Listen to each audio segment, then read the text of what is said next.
Welcome everyone to the Toku Portal Podcast. It's me, Zero, here with. And Shin. Did it decay? And Rai. And welcome to Kamen Rider Build, episode 30.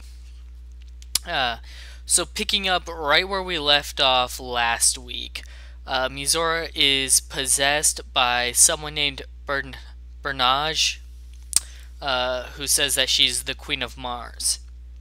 Stark is shocked that Bernage is still alive. She demonstrates her power and knocks Stark out of his transformation. He retaliates with his own power, but Banjo jumps in the way to protect Mizora's body, and his Splash Driver gets fried. Bernage then teleports the heroes all away. That's quite the introduction, and it tells us a lot that Stark knows who she is. Yeah. Well, it makes sense now that Stark knows who she is, given things we'll learn later, to have a glowy power off at the start of an episode, especially when the bit are impressive.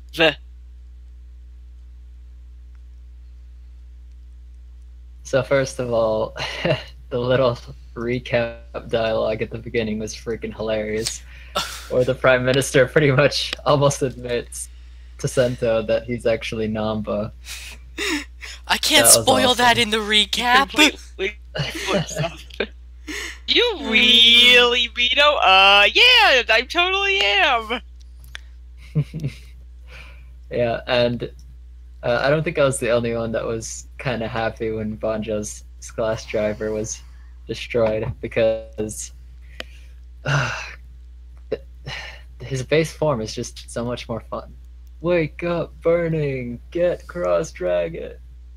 And the sword is just great. So yeah, I'm glad we got to see that again.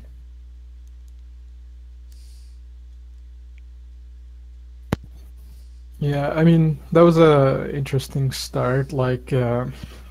The interesting thing is, when Stark, he tried to take out Bernage, but, he hit Banjo, but he was still glad that, even if his glass driver got burned. So, I think he knows, well, I mean, obviously he must know who the fuck, what the deal with Banjo is. Otherwise, why would he keep making him rise his, hazard levels? So maybe him getting this new power up is still part of Stark's plan, or it's helping him anyway. So that's never good to see.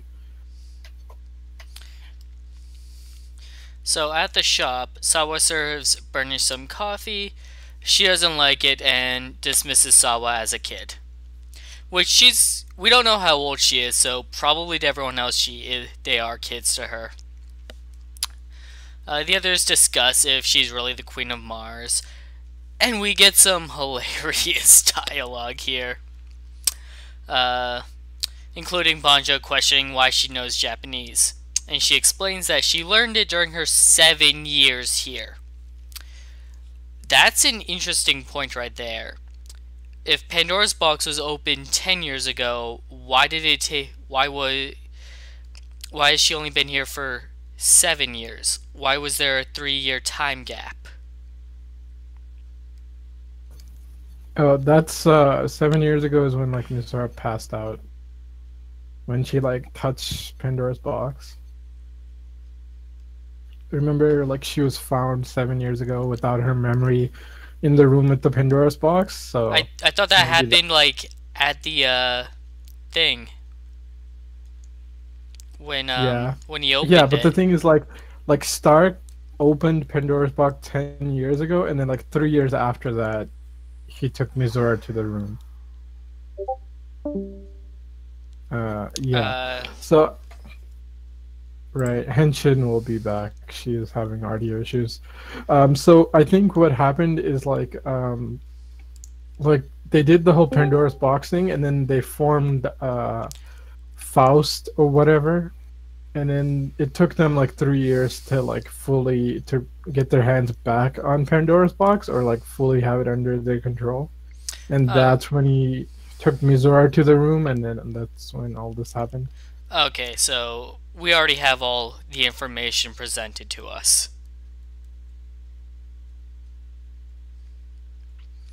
Alright then.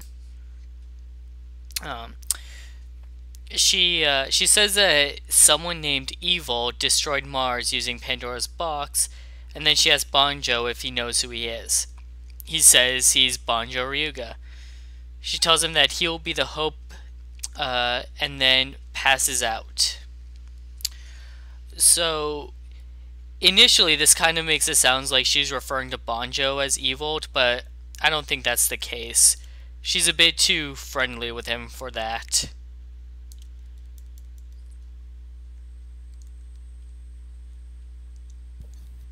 No one? Okay, I'll go again. Yeah, I think what happened is like he is evolved, but it's kind of another like Sento situation where it's like, well, you were this like potential. Well, I guess in Evolved's case, he was an evil asshole, um, or destroyer of Mars or whatever. So like, if all he remembers, oh, okay, Henshin, try reconnecting your mouse, or not mouse, mic, and then make sure Discord is fully closed. If that doesn't work, and then try to relog on. Yeah. Now can you hear me? Oh, yeah, Yes. I can hear you now. Did you have thoughts? Go ahead. crashing. Just crashing. Never mind. What did I miss? We're talking about Banjo's checkered past. Banjo's checkered past. To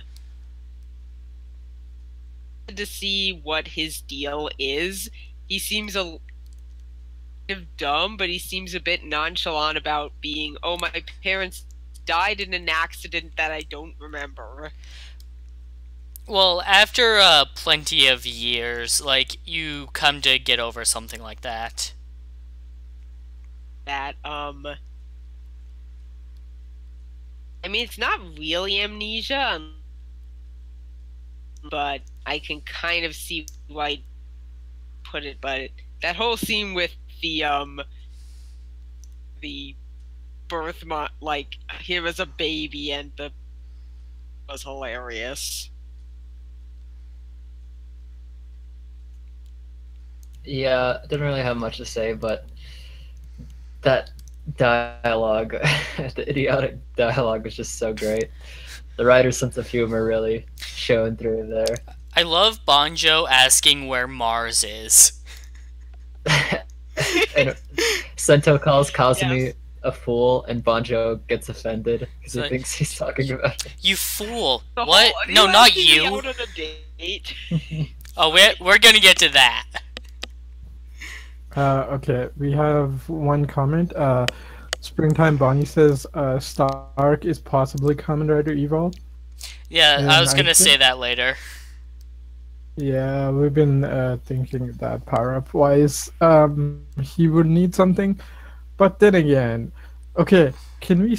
Yeah, I'm just gonna backpedal a little bit. Can we talk about the fucking intro? I mean, like, it's cool and all, but like, there are questionable things in that intro, right? Go Like they on. do the like, oh, yeah, they do the like arms in the center thing, except they're kind of like fighting it out. I'm like, all right, so this is like you're trying to do the fucking blade thing, except like badly. Plus, you see like 4 riders, and then like Misura's hands not fully connected, so it's like, oh, is something bad gonna happen to her, or is it not connected because you're not making her a rider for some dumbass reason? Because fucking everybody else got a goddamn belt in this show, pretty much. Not Sawa. Sawa became a monster, right? Like, she just had to turn to the good side and she would have become a Kamen Rider. If she stopped rampaging. Okay, so being the Queen of Mars just isn't enough. Yeah, but like, no, I mean for that intro. Alright, yeah, but that's the problem. She's the Queen of Mars, right? Like, she could literally kick all their ass, but she doesn't get a rider form. Like, Well, she's like, starting to disappear, so No, Burnage Yeah. is. Maybe, but I was saying like if it was a male villain, like Stark, like what the fuck happened with this episode? He would get a rider form, but because it's a female character, they don't get a form. That's such nonsense. Um, and the other thing with like Banjo, it's like he doesn't remember. Like everybody fucking has like dead family or yeah, pretty much, right? Like Kazumi, like you don't know what happened to his parents. They're probably dead. Whatever. Like Sawa, same thing, orphan. You know, like Stark, probably not even Misora's dad. Uh, you know, like like who the I mean, I guess technically Build's mom's alive, but like his dad's dead and like you know, his body's changed, so I don't know how willing he's gonna go back to that family. The And then like, last time we saw Kazumi's mom was in Hokuto before the war, which is now taken over by Sato, so I have no idea what happened to her. She's probably fine. yeah, it's the whole thing of like none of the parents like this is worse than Disney. Like at least Disney, it's like the main characters. No, in the show, like literally every character has like dead parents. It's fucking insane. Um, yeah, it's weird. As for like the whole Banjo, like okay, Stark could be evolved or it could be Banjo because then it could be like okay, our first writer is a guy who basically caused all the shit pretty much to happen, pretty much, right? And he was a bad guy, he turned good, and then like Banjo, potentially he is evil, therefore he destroyed Mars, but now he's a hero. And like Cosme, oh, he started out as a villain, but now he's a good guy. And then like Gentoku, possibly because of that intro, is gonna start off as a villain and then is a good guy. Like all of the goddamn writers have the same backstory. I mean, it's interesting, but you know, holy shit show. A little variety would be nice. Oh, also like we were like, yes, freaking Banjo finally gets an episode, right? Yeah, he got so little fucking screen time in this episode. And then the second thing is all the screen time he did get, like all the extra backstory and stuff, is basically like, all right, I know he looks a little bit like Haruto, but you literally just gave him fucking Wizard's backstory now. Right? It's like, oh, my parents are dead. I am the final hope. Like, that's the two new things we find out in this episode. I'm like, isn't that like the first two lines of Kamen Rider Wizard's backstory? I mean, More or less, actually, yeah. I just started Wizard, so I can confirm that that happens.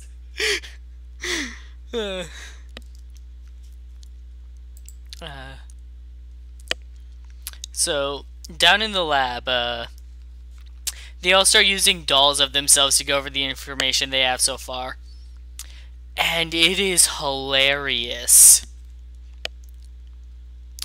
When it's brought up that, what Burnage said about Banjo, Sento says, yeah, I've been interested in him in a while, and Banjo makes the joke of, is this a confession? No. But, in all seriousness, Sento doesn't think it's a coincidence that Banjo, of all people, was arrested for the murder. Especially since his hazard level has gone up the fastest out of all of them. He asks Banjo what happens to his parents, and Banjo explains that they died in an accident 10 years ago, but he doesn't clearly remember it, saying that it was probably just very traumatic for him. Which makes sense. Traumatic experiences can get blocked out like that. And then while holding the melted remains of his Slash driver, it suddenly grows hot and explodes into the shape of a bottle. And Sento becomes inspired to make Banjo a power-up item. So here's my only gripe with this. Why then, of all times, did Banjo's, like, true power start to reveal itself? Why now? That is a good question. am not sure.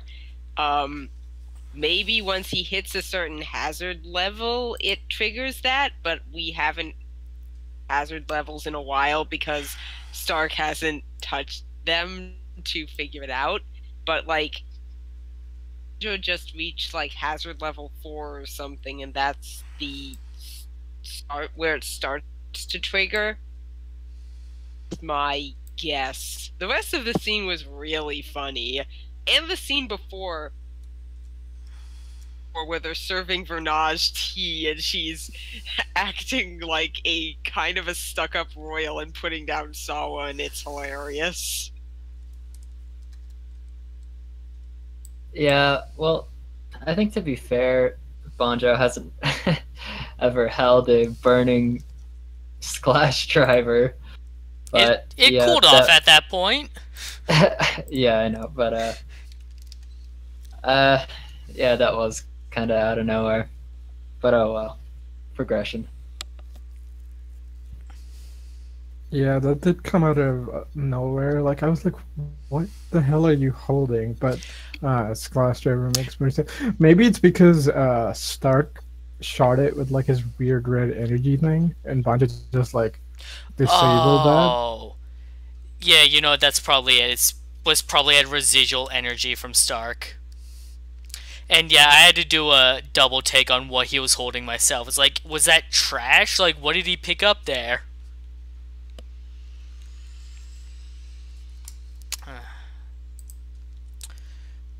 So, as Mizora is waking up, an explosion goes off in the lab. Sento finished the power-up item. And then he goes back in looking for Banjo, who was probably knocked out by the explosion. At least that's the answer I'm going with. It's a little unclear as to what happened. For the rest of the episode, I'm like, why is Banjo there? What happened? What's going on? Oh, I guess Banjo is here now. They found him unconscious and moved into the bed, and Sento left a sorry note. Okay, that makes sense.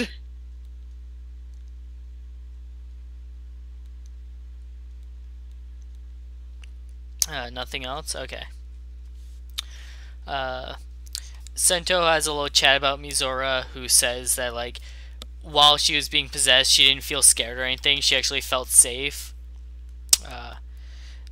Sento theorizes, though, that because she said her soul is fading away, that her power won't last forever. So they should take Pandora's box back while they still can. The next day on the news, Build is labeled as a traitor by Toto and relieved of being a military weapon. Because of this, it is now no longer an act of war for him to go and steal Pandora's box. So he begins his assault on the tower. But Banjo and Kazumi soon join him, as Himuro sent them to retrieve the box from the traitor Build. Clever little ploy there. Yeah, and I know that all ties into the $1 thing, like, oh, he's taking bribes, so he's a traitor, that kind of thing. So that kind of matches up with my theory from last week about what that dollar would be used for. I mean, it's less the bribe thing. I think what happened is like, technically that dollar is property of Toto, so therefore they can send guys who are working for Toto to go retrieve that and Pandora's box, because Pandora's box, you know, fucking any of the nations can own that. I think that's what happened, which is a much stupider and way more overcomplicated reason than the one we were thinking of, where it's like, oh, just say we're goddamn paid contractors.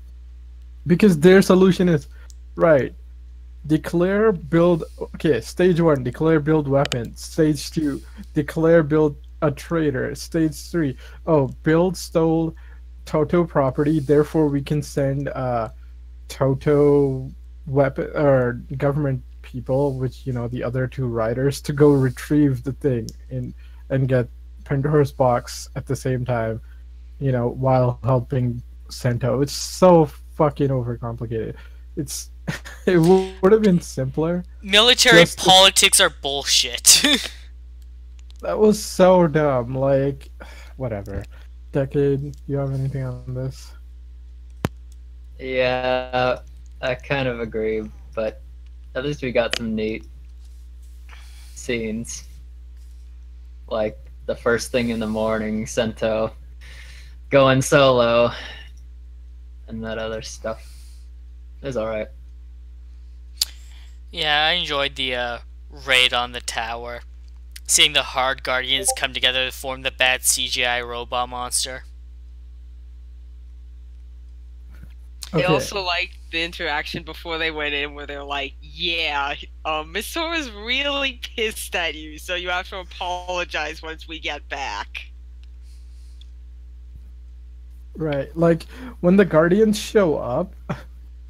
All right, what the fuck was going on with the CGI in this? Like normally Toei's CGI isn't great, but Jesus, it went up and down this episode. Like It was too ambitious. it's not even that. It's like they did the copy paste of the Guardians, but it's really fucking bad. Like they did not try to match it at all. Like it's the laziest fucking copy paste job I've ever seen. And then I'm like, all right, maybe they're saving budget.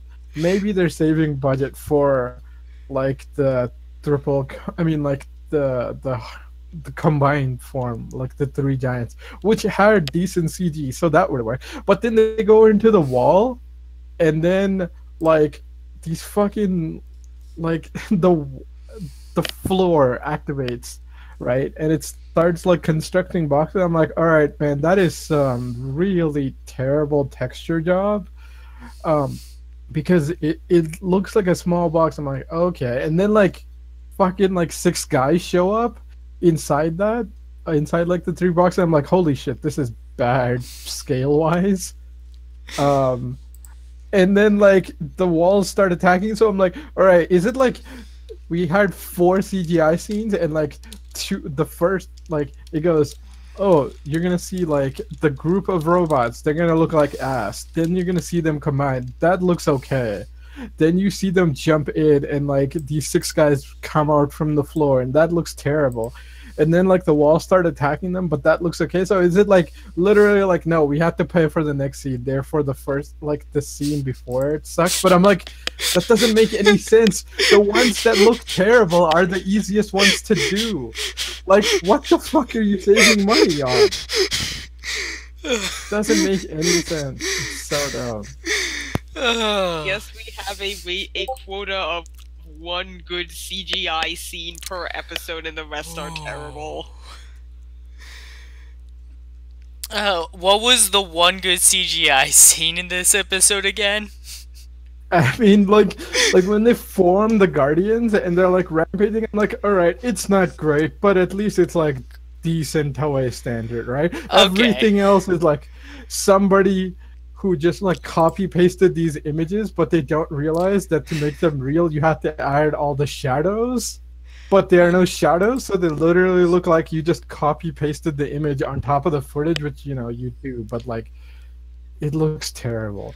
Like the worst is like, all right, I'm like, okay, the Guardians are stupid because their fucking CGI looks like shit because they look so copy pasted.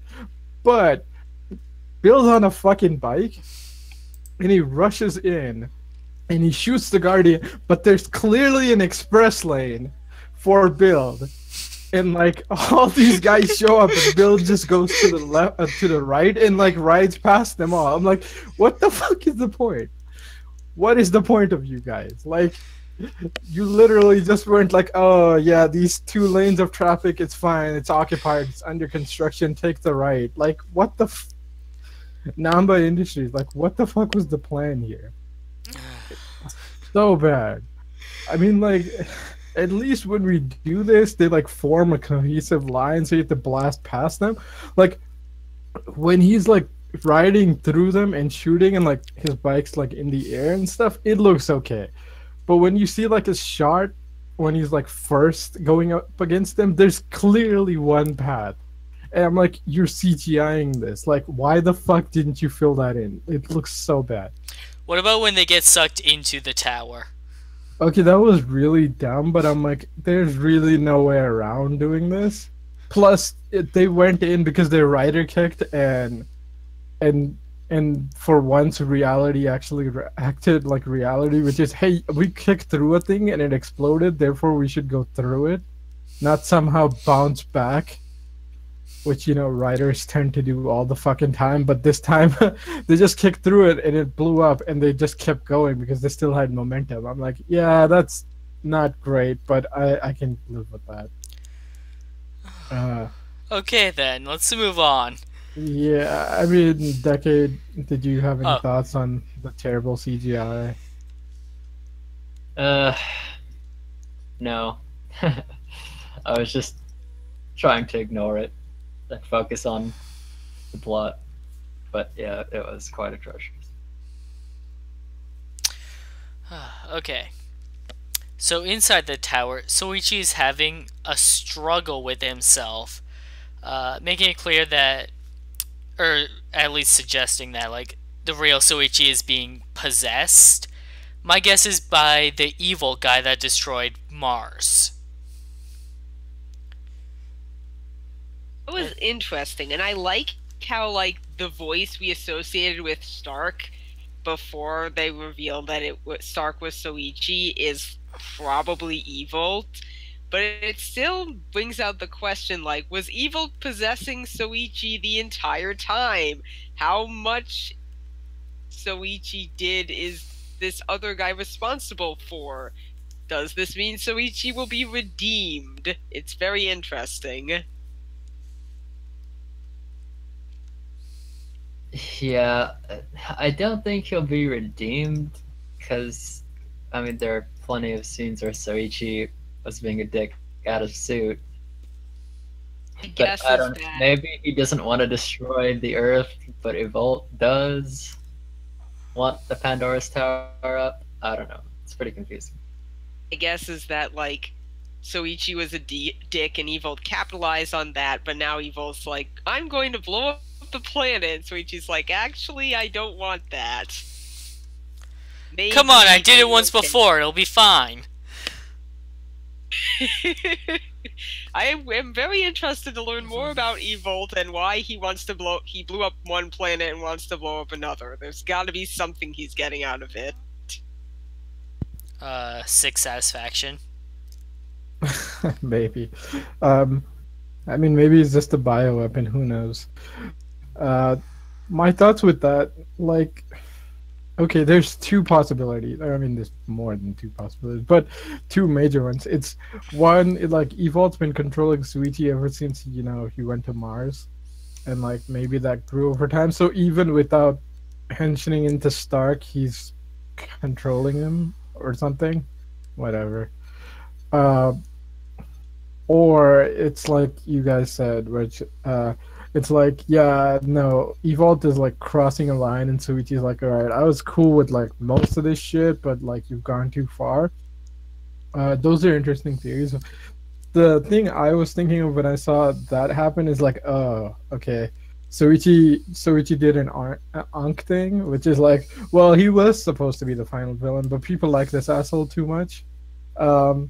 So we're just gonna give him a way out, which is say, oh no, he was possessed or some shit. Also, Therefore, kind like, of what they did with Kurodo. Kurodo Kind from of. what? That is why they brought. I think that's why they brought him back. But Oh, Dan. Dan. Sorry. She's talking about Dan. Yeah, that's what I was thinking.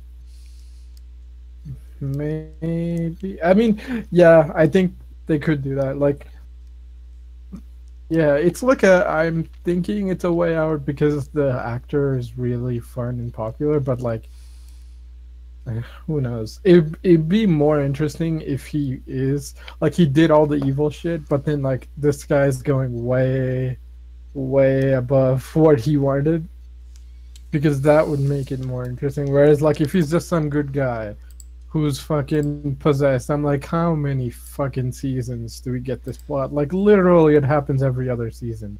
I'm kind of getting sick of it.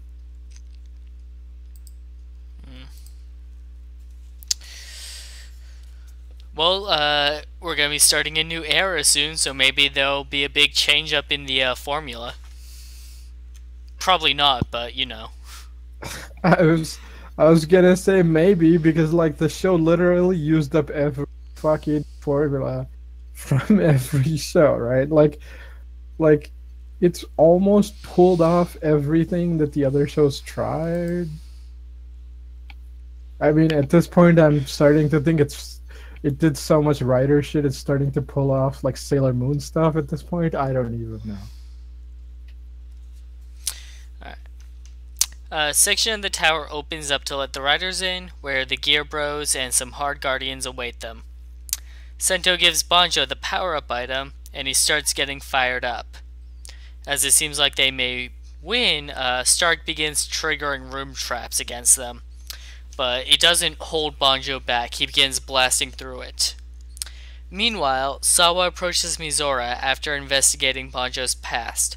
From what she learned, Banjo may not be human. Episode end.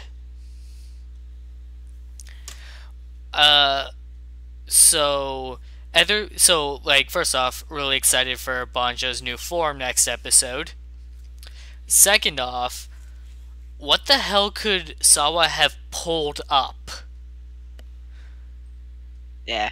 Maybe she had used her Nanba connections to hack into Faust's servers or something. That would be cool. But I love Banjo's new form. I'm glad he's getting a new form. Poor Cosme will probably not get another form. But it would be interesting, all of this stuff happened 10 years ago, which, coincidentally, probably not, is when the Skywall tragedy happened. So, it'd be interesting to know, connection to the Skywall incident.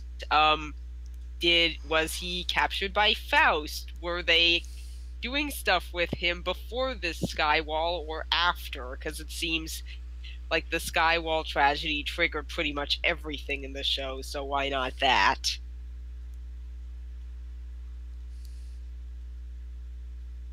Yeah, that was certainly a plot twist. Let's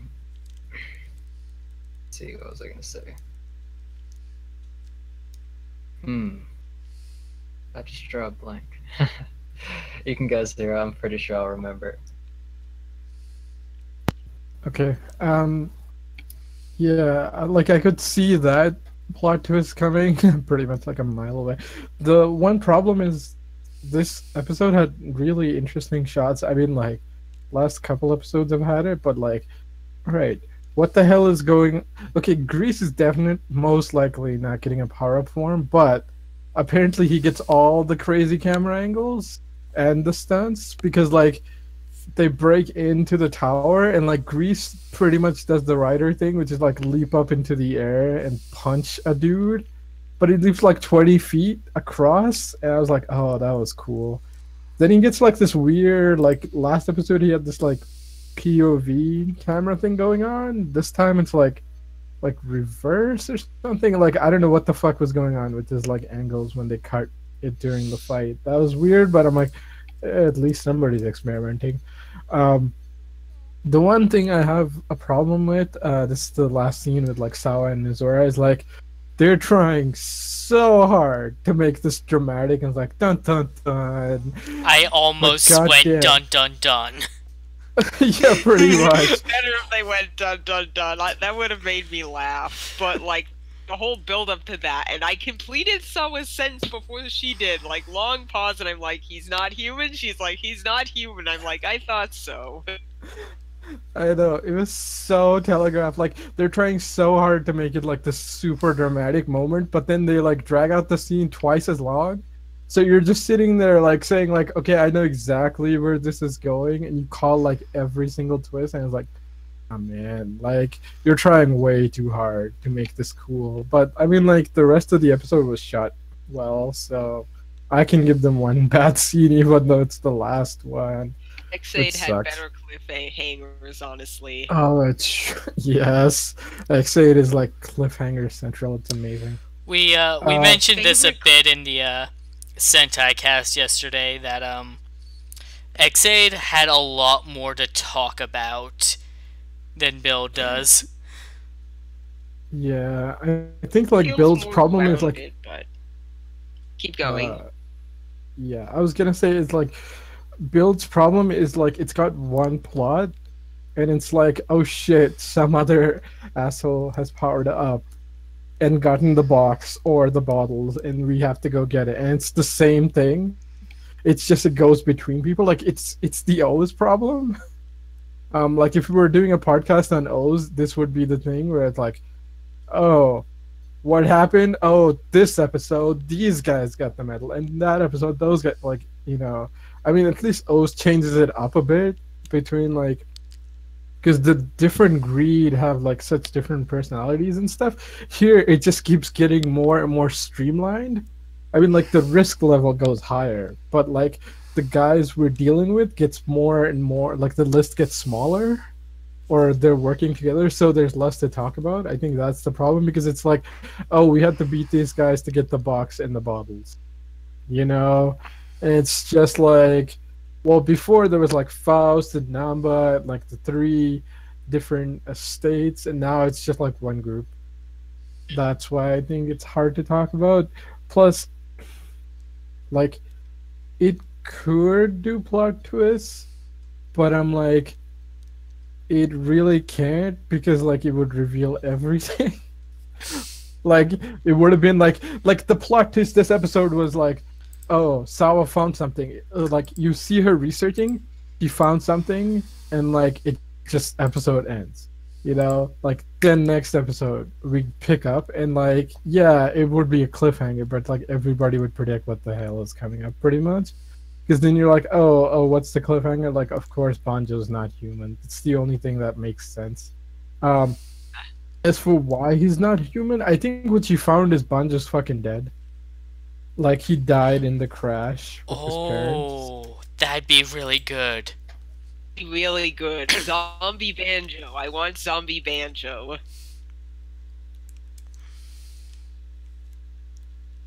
Yeah, they definitely did cliffhangers better. Plus, like, the villain kept changing, and there was always something new to look at. Here, the plot is a bit repeated. So here, constantly. the villains are changing, but all the villains are exactly the same. Yeah, like in X would change, or sometimes they'd switch sides, so there was a lot of variety.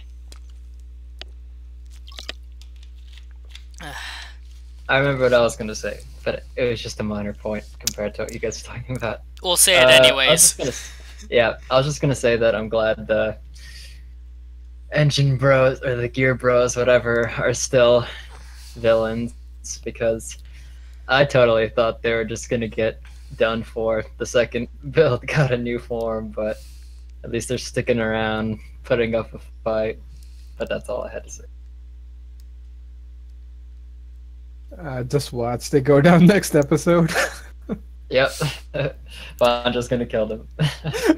Pretty much. Well, I don't think Banjo is like a guy who kills people, but like, Yeah, I know. I'm pretty sure he's gonna wreck their drivers at least. Probably. So, final thoughts on this episode. I enjoyed this episode, but more for the comedy than the story. The build up to the reveal was not great, as we discussed already. And some of the revelations were interesting, but until we see where they go with it, there's really not much.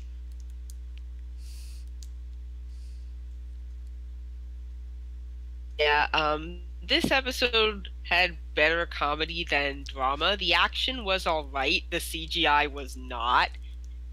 I think it's the comedy that carries this show, and I'm glad that the comedy is still, character writing is still really good, which is why I still like this show, even though some people I talk to are getting really annoyed with it.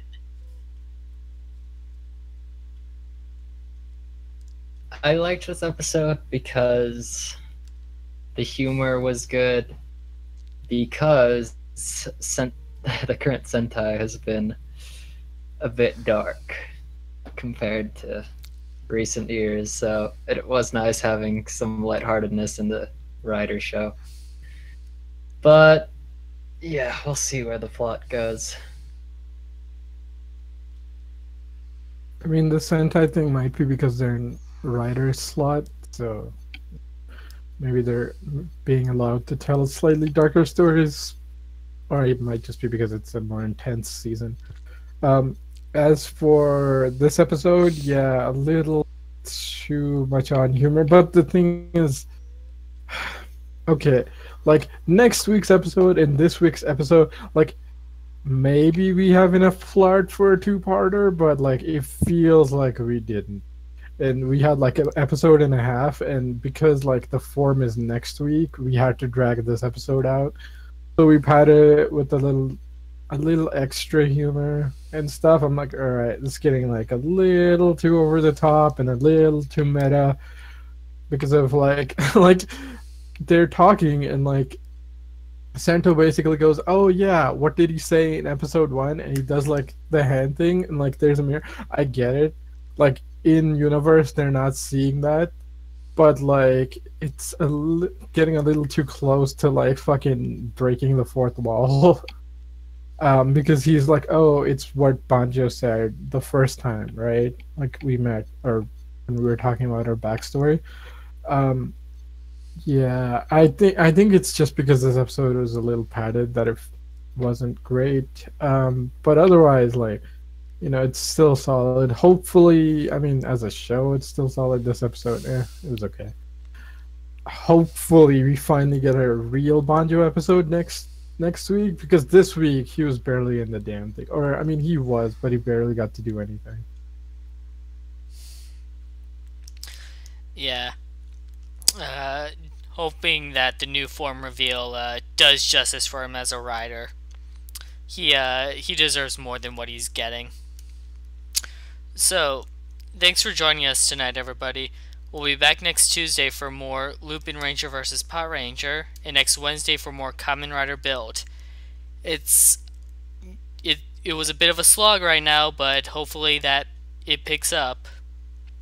See you next time. Bye. Thanks for listening. Thanks for joining us, everyone, and we will catch you next time.